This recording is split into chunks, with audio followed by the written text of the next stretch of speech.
The good news is you can do this.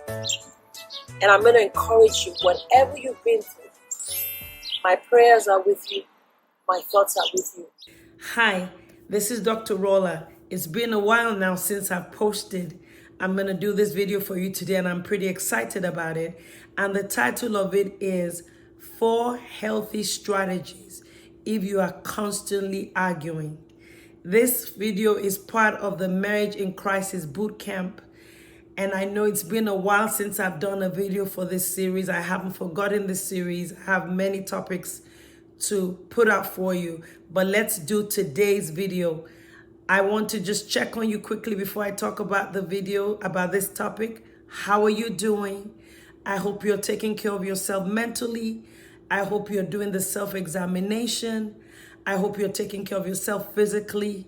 It is Memorial Day weekend here in America, so there's so many celebrations in honor of those who have served our country, but also graduation parties galore. So I have these young people that I taught in middle school, in Sunday school, who call me auntie, and I have been going from one party to the other because I'm so overjoyed to see them finishing high school, going to college, finishing college, and going into the workforce. So I wanted to just say hi. Please look out for your family, look out for your loved ones. First of all, look out for yourself and make sure that you're balancing your life, because it is balancing your life with Dr. Rolla, balancing your life. And I'm trying to do that. Part of that balancing is bringing this video to you, not being so caught up with some of the other projects I'm working on right now, but also trying to make time to do videos and put them out there, because I'm getting very good feedback from you guys about these videos, and I want to keep putting them out there to benefit, even if it's just one person, then I have done a good job. One person benefiting from these videos, maybe hearing the same thing they've heard before in a different way. That makes me feel so good. Just one person. If only one person views this video and uses it, that's plenty. 4 healthy, positive strategies if you are constantly fighting with your spouse. When a marriage is in crisis, it is a very vulnerable time. Many times for many couples, it feels like there's no way forward. The marriage feels stuck. And this can even happen in relationships in which they've had tremendous success. They've had many years of happiness. Situations pile up, things happen, there are challenges, and the husband and wife are saying, I don't know what else to do. And they're constantly at each other's throats, not physically, figuratively, just constantly disagree. A lot of irritability, a lot of frustration. Now, when I'm talking to you about constantly arguing, I am talking about verbal arguments. I am not talking about physical arguments. And then if you're also in crisis in your marriage, but you're not arguing, there's silent treatment. Everybody's acting like they're not mad. But if you walk into that home, you can cut the negativity with a knife. You guys are communicating negatively. You're just not using your words. So when I say constant arguing, I don't mean it always has to be a lot of words. The energy, the body language, the gestures, the facial expressions, that's all part of communication. If you are constantly not on the same page, this video is for you. And I want to challenge you to pay attention to these 4 healthy, positive ways to begin to redirect the frustration in this marriage at this vulnerable time, so that even if things don't change overnight, which many times it doesn't, you can begin to make progress bit by bit by bit. You can begin to find a place to work with the issue instead of giving up. And that's what I love about this topic I'm sharing with you today. You can use it in times of crisis. You can use it when there's no crisis. It is beneficial for both of you in the marriage to use these 4 positive strategies, not one of you alone. But if one of you is not interested and you are motivated to make things better, at least you can begin to do your part in getting things to work better. Again, both of you, even better. But if the other person is not interested and you're not even at a place yet where you guys can even discuss or talk about these strategies, start doing it. Many times when you start working on certain strategies in your marriage, your husband, your wife can begin to see you working with those strategies and mimic those strategies. Also, these strategies help you in your future discussions and your future disagreements. Forget this whole idea that for you to be in love with somebody that you will not disagree. You're going to disagree with them. It is not about not disagreeing. It is how you disagree that matters. So I'm bringing this to you again, and so let's go for it.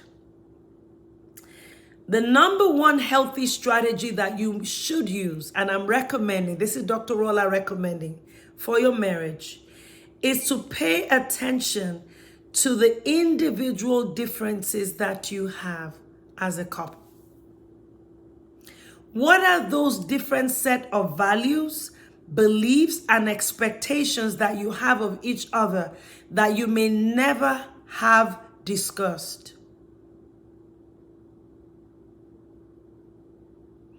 Many times when arguments escalate, people start to get personal, call each other names, make false accusations. It becomes throwing stones at each other.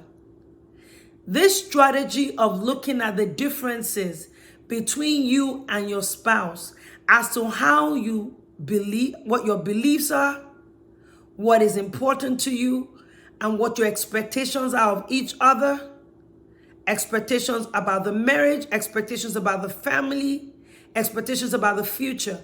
Exploring what those similarities and differences are can help you to redirect the frustration in a positive way.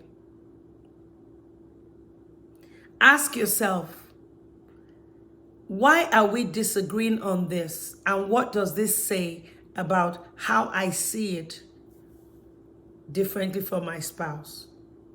Or how I see this problem similar to my spouse? When you ask that question on your own, it helps you to get away from being defensive and attacking and begin to look deeper. Hopefully, when it gets to a time when you guys can then talk about things in a more constructive manner, you may find that you're attacking the problem in a much more constructive way rather than attacking each other. So the first strategy is, how am I different in my values? Is it more of a value for me to make sure that our children are well-rounded in different aspects of their upbringing? Sports, academics, behavior, citizenship. And for your spouse, their main priority might be getting the best grades and going to the best colleges. Is there a place there where you can meet each other? Is there a middle ground?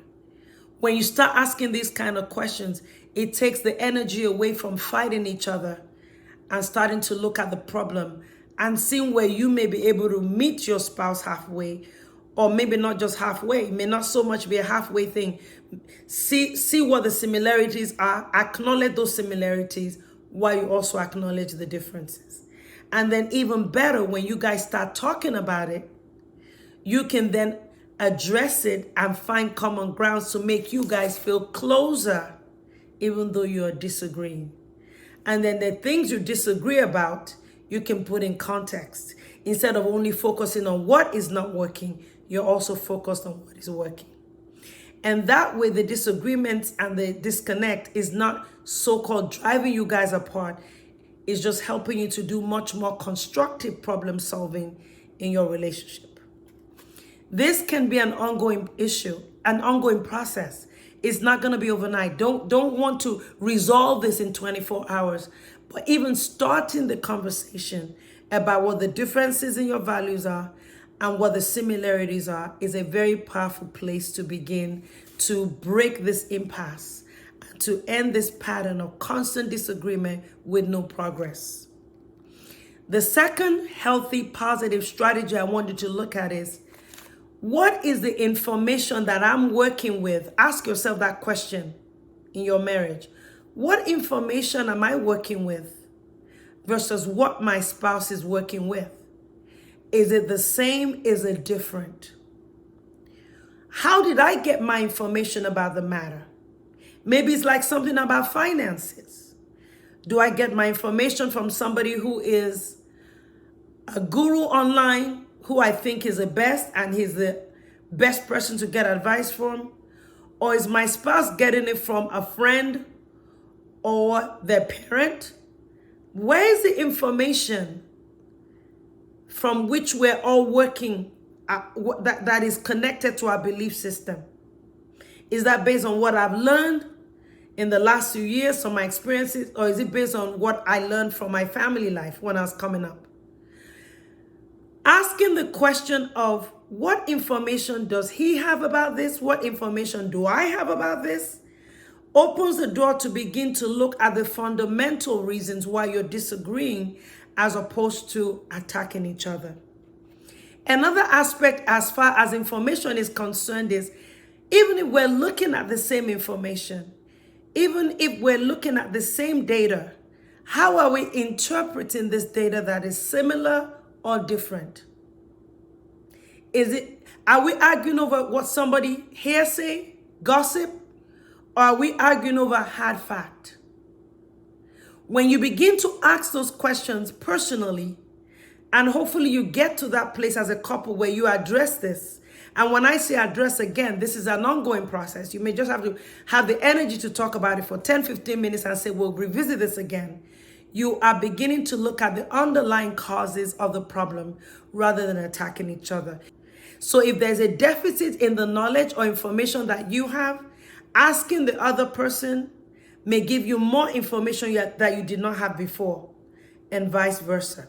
So the first one was differences in values, differences in belief systems. And the second one is information, differences and similarities. The third one is, do we have the same objective, the same goals, the same outcome? How do you know whether you have the same outcome or the same objectives? What is that person putting their energy towards? Because oftentimes in marriage, people say one thing, but they do something else. This question helps you to go, this strategy and question helps you to go beyond the talking and now looking at the action. If you say you're invested in being debt-free, are your actions and the areas in which you're directing your energy to, do they back up your stated objective of being debt-free? When we begin to examine that, what you're doing is you're looking at the discrepancy between what you say and what you are doing. And you're hoping to bring some alignment between what you hope and what you hope for and what your goals are and how you're actually acting. Not just towards your spouse, but the decisions that you're making personally that is affecting you and obviously affecting your spouse, your marriage, and your family. So what are your objectives individually and as a couple? What are the differences and what are the similarities? As you see, these are loaded questions. And if I'm going to be working with you on this, I'll be asking you to literally start writing these things down and doing a lot of reflection and introspection personally to gain more information about yourself, because it's easier to throw stones at the other person than look at yourself. And then together as a couple, doing this in an authentic way. What you're doing is you're being vulnerable without attacking the other person. And you're allowing the other person to show in ways that they may not be in alignment, And then they can hopefully use it as an opportunity to work for them to tell you, okay, I'm going to try to be in alignment now. I know I said I wanted to do this, but what I'm doing is not in alignment. I'm going to work on that. So now these challenges and these constant disagreements becomes an opportunity for you guys to really come to a place of being transparent. And that doesn't happen overnight. It's going to be a process. But this level of vulnerability is what makes a marriage work, is what makes a marriage strong. It what makes a marriage go through difficult times and come back on the other end better. That no matter what is going on, we're not lying to ourselves, covering up our mistakes and attacking the other person. And then the fourth healthy positive strategy is assessing what the environmental factors are. What are the environmental factors that are affecting the health of your marriage? What are the environmental factors within? What are the environmental factors without? What are environmental factors? Environmental factors are things that are somewhat beyond your control. It could be a young person being ill in the family. It could be a child, unfortunately, maybe getting mixed up with the wrong crowd. It could be a diagnosis, something that is beyond your control, but you're having to deal with. Assessing the weightiness of those environmental factors can help you as a couple to redirect the frustration in a positive way. Okay, now we have to deal with chronic illness as a family. How do we handle this? How is this chronic illness affecting our schedule? How can we change our schedule to accommodate this new environmental?